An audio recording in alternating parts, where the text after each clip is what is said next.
36. Si Bezalel, si Aholiab, at ang lahat ng manggagawang binigyan ni Yahweh ng kaalaman at kakayahan, ang gagawa ng lahat ng kailangan sa santuaryo, ayon sa sinabi ni Yahweh. Tinawag ni Moises sina Bezalel, Aholiab, ang lahat ng binigyan ng kakayahan ni Yahweh, at ang lahat ng nais tumulong, at pinagsibula ng magtrabaho. Ibinigay niya sa kanila ang lahat ng handog ng mga Israelita para sa gagawing santuaryo. Patuloy pa rin sa paghahandog ang mga Israelita tuwing umaga, kaya't nagpunta kay Moises ang mga manggagawa. Sinabi nila, "Napakarami na po ang ibinigay ng mga tao, ngunit patuloy pa rin silang nagdadala." Kaya iniutos ni Moises, "Huwag na kayong magdala pa ng kaloob para sa gagawing santuaryo." Noon lamang tumigil ang mga tao sa pagdadala ng handog. Gayunman, sumobra pa rin ang mga handog na naroon. Lahat ng pinakamahusay na manggagawa ang gumawa sa toldang tipanan. Ang ginamit dito ay 10 pirasong kurtina na hinabi sa pinong lino at lanang kulay asul, kulay ube, at pula na may bordang larawan ng kerubin. Ang haba ng bawat piraso ay 13 metro at 2 metro naman ang lapad. Ang mga ito ay pinagkabit-kabit nila ng tig-5. Gumawa sila ng mga silo na yari sa taling asul at ikinabit sa gilid ng bawat piraso. Tig-50 silo bawat isa. Gumawa sila ng 50 kawit na ginto, at sa pamamagitan nito'y pinagkabit ang 2 piraso. Kaya ang 10 pirasong damit na ginamit sa tabernakulo ay parang 1 piraso lamang. Pagkatapos, gumawa sila ng 11 pirasong kurtina na gawa sa balahibo ng kambing upang gawing takip sa ibabaw ng tabernakulo. Bawat isa nito'y 13 metro ang haba at 2 metro naman ang lapad. Pinagkabit-kabit nila ang 5 piraso. Ganoon din ang 6 na natira. Kinabitan nila ng tig-50 silo ang gilid ng bawat piraso. Pagkatapos, gumawa sila ng 50 kawit na tanso, at sa pamamagitan nito'y pinagkabit nila ang 2 piraso para maging isa lamang. Tinakpan nila ito ng pinapulang balat ng tupa at pinatungan pa ng balat ng kambing. Gumawa rin sila ng mga patayong haliging gawa sa akasya para sa tabernakulo. Bawat haligi ay 4 na metro ang haba at 0.7 na metro naman ang lapad. Bawat haligi ay nilagyan nila ng mitsa para sa pagdurugtong.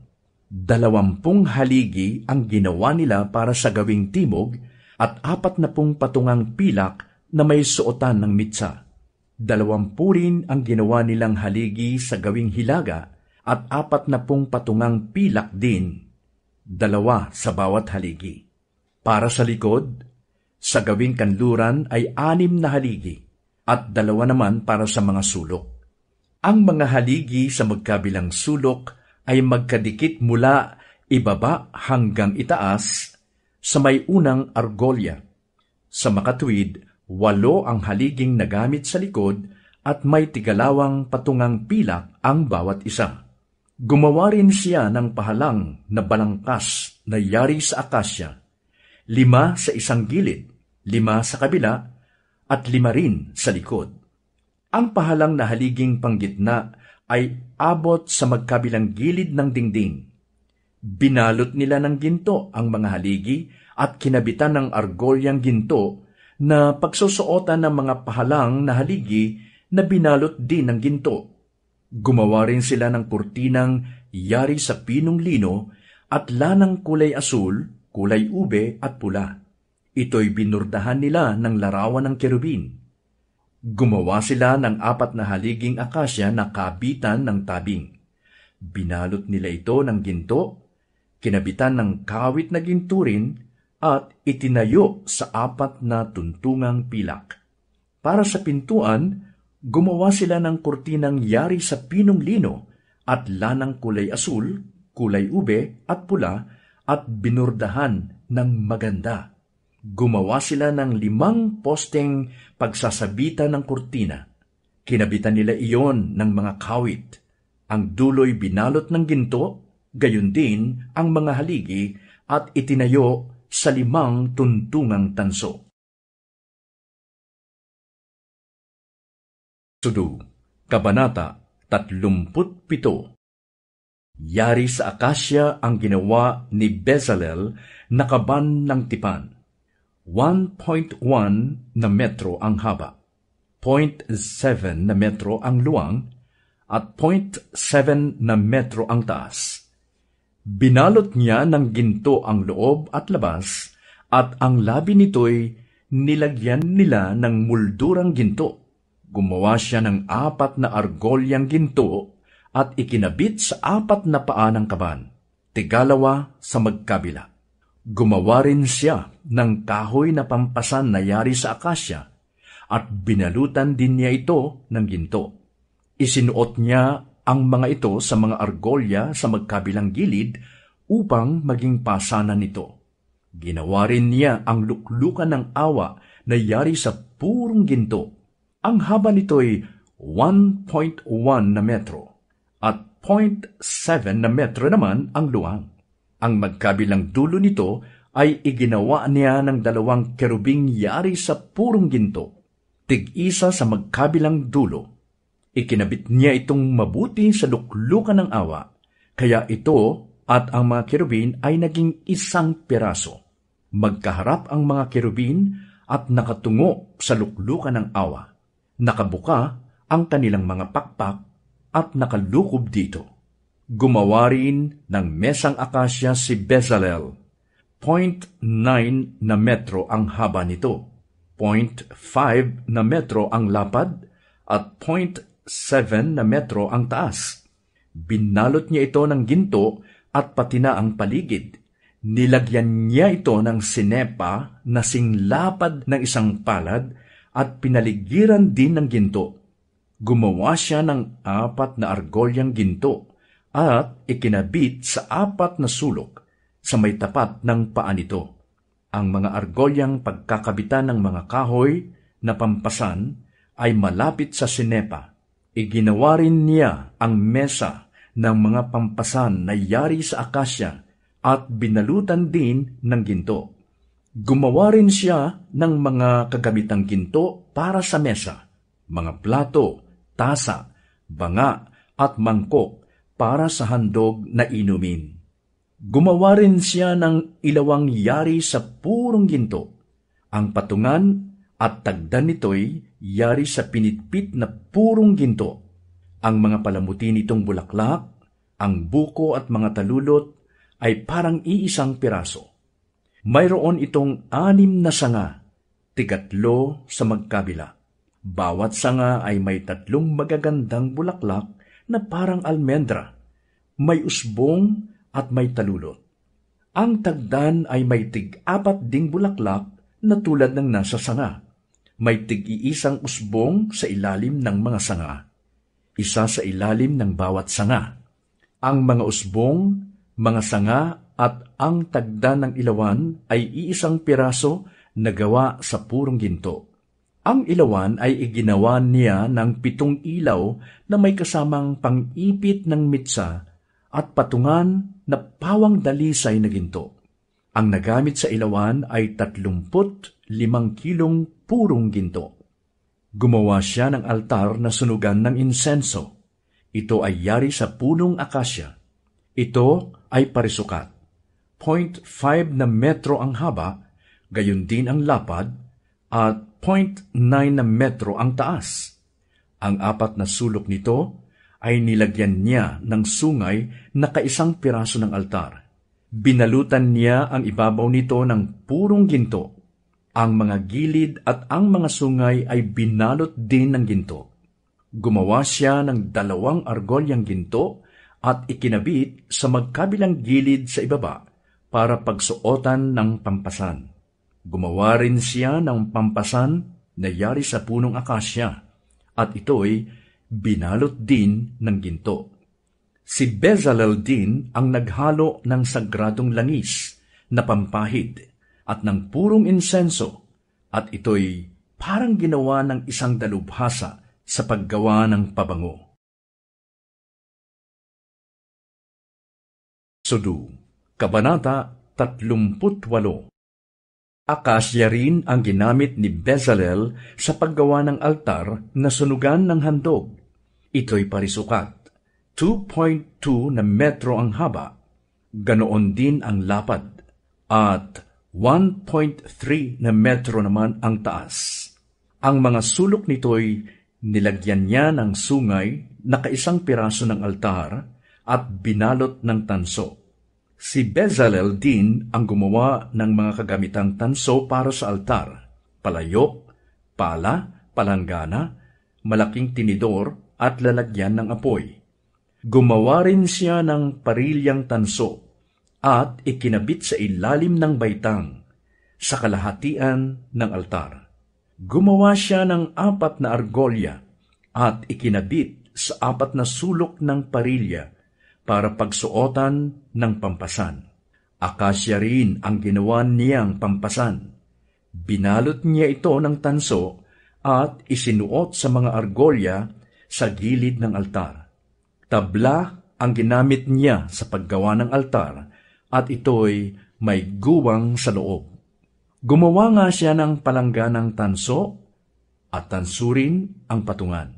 Ang ginamit niya rito ay tansong ginagamit bilang salamin ng mga babaeng tumutulong sa mga naglilingkod sa pintuan ng toldang tipanan. Pagkatapos, ginawa niya ang bulwagan na pinaligiran niya ng mamahaling telang lino. Sa gawing timog ay 45 metro ang haba ng tabing, at ito'y ikinabit niya sa 20 posteng tanso na itinayo sa 20 tuntungang tansurin. Pilak naman ang mga kawit at ang sabitang baras na ginamit niya. Gayon din ang ginawa niya sa gawing hilaga. 45 metro ang mga tabing na ikinabit sa 20 posteng tanso na itinayo sa 20 tuntungang tanso. Pilak naman ang mga kawit at baras na ginamit dito. Sa gawing kanluran naman, 22 metro ang haba ng tabing na isinabit niya sa 10 posteng nakatindig sa 10 tuntungan. Ang mga kawit at baras ay gawa sa pilak. Ang luwang ng harapan ng bulwagan sa gawing silangan ay 22 metro. Sa isang gilid ng pintuan ay nilagyan ng kurtinang 6.6 na metro ang haba na nakasabit sa 3 posteng nakapatong sa 3 tuntungan. Ganoon din sa kabilang gilid, kaya ang 2 gilid ng pintuan ay may tig-isang kurtinang 6.6 na metro ang haba na nakasabit sa 3 posteng nakapatong sa kanya-kanyang tuntungan. Lahat ng tabing ng bulwagan ay mamahaling telang lino. Tanso ang tuntungan ng mga poste at pilak naman ang mga kawit ng poste, gayon din ang mga haligi. Ang kurtina sa may pintuan ay mamahaling lino at lanang kulay asul, kulay ube at kulay pula. Magandang-maganda ang borda nito. Ang haba't lapad nito'y 9 na metro, samantalang 2 metro naman ang taas, tulad ng tabing sa bulwagan. Ito'y nakasabit sa 4 na posteng nakapatong sa 4 na tuntungang tanso. Ang mga kawit nito at balot ay pawang pilak. Tanso naman ang mga tulos na ginamit sa toldang tipanan at sa tabing ng bulwagan. Ito ang listahan ng mga metal na ginamit sa tabernakulo na pinaglagyan sa kaba ng tipan. Ang listahang ito'y ipinagawa ni Moises sa mga Levita sa pangunguna ni Itamar na anak ni Aaron. Lahat ng iniutos ni Yahweh kay Moises ay ginawa ni Bezalel na anak ni Uri at apo ni Hur, buhat sa lipi ni Huda. Ang pangunahin niyang katulong na si Aholiab ay anak ni Ahisamak at buhat naman sa lipi ni Dan. Siya ay mahusay mag-ukit, isang taga-disenyo, at mga habi ng pinong lino at lanang kulay asul, kulay ube at kulay pula. Lahat ng gintong ginamit sa santuaryo ay umabot sa 1,000 kilo ayon sa timbangan sa templo. Ang lahat ng ito'y handog kay Yahweh. Ang pilak namang ibinigay ng mga taong napabilang sa census ay umabot sa 3,430 kilo, ayon din sa timbangan sa templo. Ang mga ito ang kabuuan ng lahat ng inihandog ng mga napabilang sa census, na umabot naman sa 603,550 katao mula sa 20 taon pataas. Bawat isa'y nagbigay ng kaukulang halaga ayon sa timbangan sa santuaryo. Ang pilak na nagamit sa mga tuntungan ng santuaryo at tabing ng bulwagan ay 3,400 kilo. 100 tuntungan na tig 34 na kilo. Ang 30 kilo ay ginamit sa mga kawit ng poste, sa mga dulo nito at sa mga haligi. Ang tansong inihandog kay Yahweh ay umabot naman sa 2,425 kilo.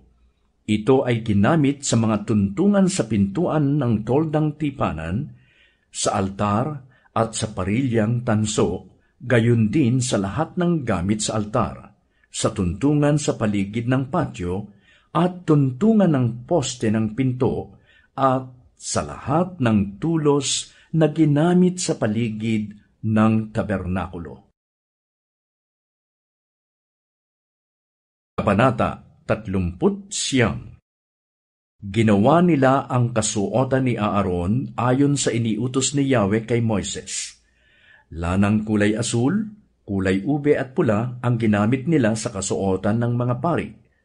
Mainam na lino, lanang kulay asul, kulay ube at kulay pula ang ginamit nila sa ephod. Ang ginto ay pinitpit nila ng manipis at ginupit ng pino na parang sinulid at inihalo sa paghabi sa lanang kulay asul, kulay ube at pula at sa mainam na lino. Ang ephod ay kinabitan nila ng malapad na tali na siyang nagdudugtong sa likod at harap. Kinabitan din nila ito ng isang magandang sinturong kamukha ng ephod na yari rin sa mainam na lino at lanang kulay asul, kulay ube at pula at binurdahan din ng mga hibla ng ginto tulad ng iniutos ni Yahweh. Kumuha sila ng mga batong kornalina at iniayos ito sa patungang ginto. Iniukit nila dito ang pangalan ng mga anak na lalaki ni Israel, nang mayari para itong isang magandang pantatak. Ang mga batoy ikinabit nila sa tali sa balikat ng ephod upang maalala ang mga anak ni Israel. Ginawa rin nila ito ayon sa utos ni Yahweh. Gumawa rin sila ng pectoral. Magandang-maganda ang burda nito, tulad ng ephod, at yari din sa mainam na lino, at lanang kulay asul, kulay ube at pula, at mayroon ding itong sinulid na ginto. Ito'y magkataklob at parisukat. 0.2 na metro ang haba, at ganoon din ang lapad. Kinabitan nila ito ng 4 na hilera ng mamahaling bato. Sa unang hanay ay ruby, topaz at karbungko. Sa ikalawang hilera naman ay esmeralda, safiro at brilyante. Sa ikatlong hilera ay hasinto, agata at ametista. At sa ikaapat, berilo, cornalina at jasper. Lahat ng ito ay nakalagay sa patungang ginto. 12 lahat ang batong ginamit upang kumatawan sa 12 anak ni Israel. Tulad ng isang pantatak, sa bawat batoy nakaukit ng maganda ang pangalan ng bawat anak na lalaki ni Israel. Naglubid sila ng pinitpit na ginto at ito ang ginawang panali sa pectoral. Gumawa rin sila ng 2 patungan at 2 argolyang ginto na ikinabit nila sa 2 sulok ng pectoral sa gawing itaas. Itinali nila sa argolya ang tig-isang dulo ng mga nilubid na ginto. Ang kabilang dulo naman ay itinali nila sa 2 patungang ginto sa tali sa balikat ng ephod. Gumawa rin sila ng 2 argolya at ikinabit sa 2 sulok sa gawing ibaba ng pectoral. Gumawa rin sila ng 2 argolyang ginto at ikinabit sa ibaba ng tali sa balikat sa may tahi sa itaas ng pamigkis ng ephod. Ang argolya ng pectoral at ng ephod ay pinagkabit nila ng lubid na asul para hindi magkahiwalay. Ito'y ginawa nila ayon sa utos ni Yahweh. Gumawa rin sila ng damit na nasa ilalim ng ephod. Ito'y yari sa lanang kulay asul at may butas na suotan ng ulo. Ang butas ay may tupi upang hindi matastas. Ang laylayan nito'y nilagyan nila ng mga palawit na tila bunga ng punong granada. Ang mga ito'y yari sa pinong lino at lanang asul, kulay ube at pula. Gumawa rin sila ng mga kampanilyang ginto at ikinabit sa laylayan sa pagitan ng mga palawit. Kaya ang laylayan ay may isang hilera ng mga palawit na mukhang bunga ng punong granada at mga kampanilyang ginto. Ito'y ginawa nila ayon sa utos ni Yahweh. Gumawa rin sila ng mahabang panloob na kasuotan para kay Aaron at sa kanyang mga anak. Ang mga ito'y yari sa pinong lino. Ganoon din ang turbante, ang mga sombrero at ang mga linong salawal. Ang pamigkis naman sa baywang ay yari sa pinong lino, lanang kulay asul, kulay ube at pula at binurdahan ng maganda ayon sa utos ni Yahweh. Ang turbante ay nilagyan nila ng palamuting ginto at may nakaukit na ganitong mga salita, "Nakalaan kay Yahweh." Ito'y itinali nila sa turbante sa pamamagitan ng kordong asul, tulad ng utos ni Yahweh. Natapos nilang gawin ang toldang tipanan ayon sa iniutos ni Yahweh. Gayon din ang lahat ng mga kagamitan doon. Ipinakita nila kay Moises ang lahat, ang tabernakulo, ang tolda at lahat ng gamit dito, ang mga kawit, ang mga patayo at pahalang na balangkas, tukod at mga tuntungan nito, ang mga pantakip na balat ng tupa na kinulayan ng pula, balat ng kambing at ang mga tabing, ang kaban ng tipan, ang mga pasanan nito at ang luklukan ng awa.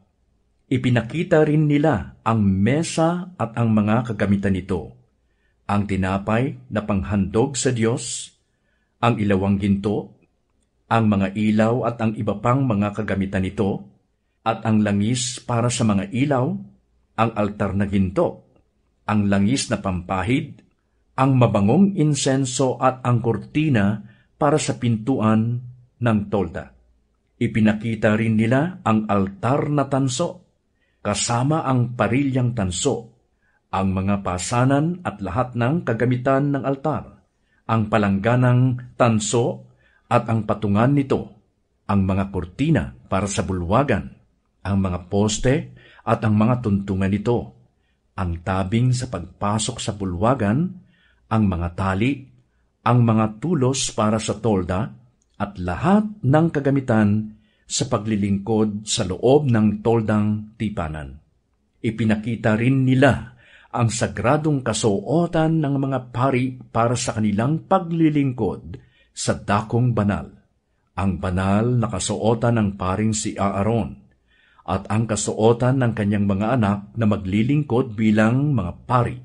Lahat ng ito'y ginawa ng mga Israelita ayon sa iniutos ni Yahweh kay Moises. Ang mga ito'y isa-isang tiningnan ni Moises at binasbasan ng matiyak na nayari ang mga ito ayon sa iniutos ni Yahweh. 40. Sinabi ni Yahweh kay Moises, sa unang araw ng unang buwan, itayo mo ang tabernakulo ng toldang tipanan.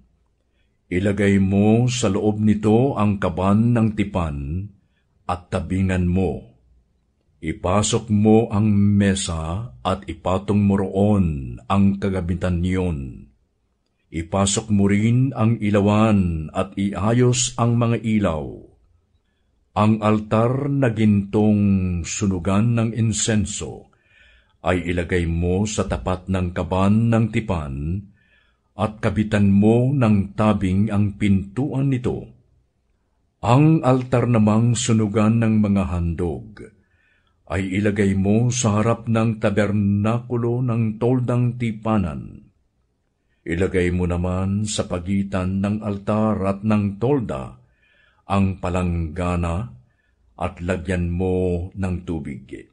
Pagkatapos, paligiran mo ng tabing ang bulwagan at ikabit ang tabing ng pintuan nito. Pagkatapos, kunin mo ang langis na pantalaga at buhusan mo nito ang buong tolda at ang lahat ng kagamitan doon upang maging sagrado. Gayon din ang gawin mo sa lahat ng kagamitan doon upang maging banal. Ito rin ang gawin mo sa altar na sunugan ng mga handog at ang mga kasangkapan nito upang maging ganap na sagrado. Pahiran mo ng langis ang palanggana at ang patungan nito upang maging banal din. Si Aaron at ang kanyang mga anak ay dalhin mo sa pintuan ng toldang tipanan at dooy maghugas ayon sa ritual. Pagkatapos, isuot mo kay Aaron ang banal na kasuotan at pahiran mo siya ng langis. Sa ganitong paraan mo siya itatalaga sa akin, at siya'y maglingkod sa akin bilang pari.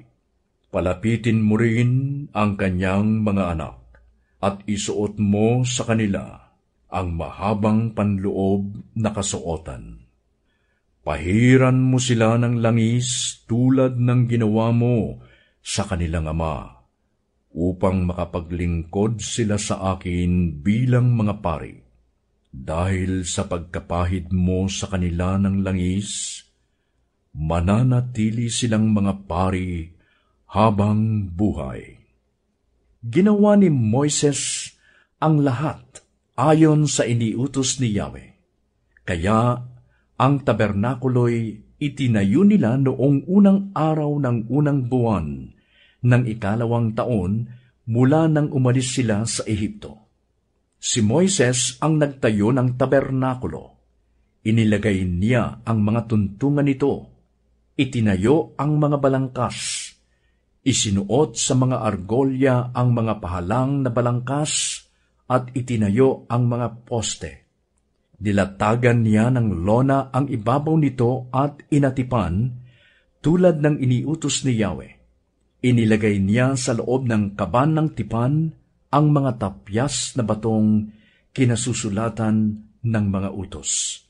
Isinuot sa mga argolya ng kaban ang mga pasanan at ipinatong ang luklukan ng awa.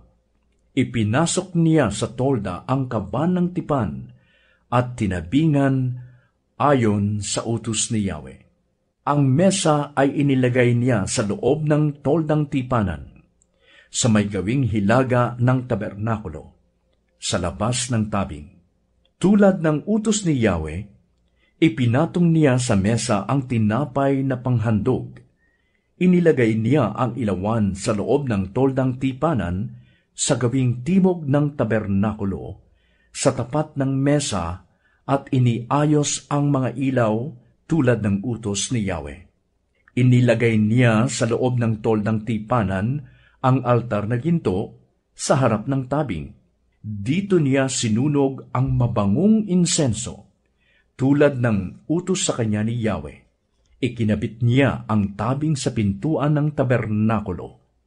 Ang altar na sunugan ng mga handog ay inilagay niya sa harap ng pintuan ng toldang tipanan, at dito niya inialay ang mga handog na sinusunog at mga handog na pagkaing butil tulad ng utos ni Yahweh. Inilagay niya ang palanggana sa pagitan ng toldang tipanan at ng altar, at ito'y nilagyan ng tubig. Doon naghuhugas ng paat kamay sina Moises, Aaron at ang kanyang mga anak. Tuwing papasok sila sa toldang tipanan o lalapit sa altar, naghuhugas sila tulad ng iniutos ni Yahweh kay Moises. Pinaligiran niya ng tabing ang tolda at ang altar. Tinabingan din niya ang pintuan ng bulwagan. Natapos ni Moises ang lahat ng ipinaggagawa sa kanya. Nang magawa ang toldang tipanan, nabalot ito ng ulap at napuno ng kaluwalhatian ni Yahweh. Hindi makapasok si Moises, sapagkat nanatili sa loob nito ang ulap at napuspos ito ng kaluwalhatian ni Yahweh. Sa paglalakbay ng mga Israelita, nagpapatuloy lamang sila tuwing tataas ang ulap mula sa tabernakulo. Kapag hindi tumaas ang ulap, hindi sila nagpapatuloy. Hanggang hindi tumataas ang ulap, hindi sila lumalakad. Kung araw, ang ulap ng kapangyarihan ni Yahweh ay nasa tapat ng tabernakulo. Kung gabi namay, ang haliging apoy. Ito'y nasa isang lugar na kitang-kita ng mga Israelita at siya nilang tanglaw sa kanilang paglalakbay.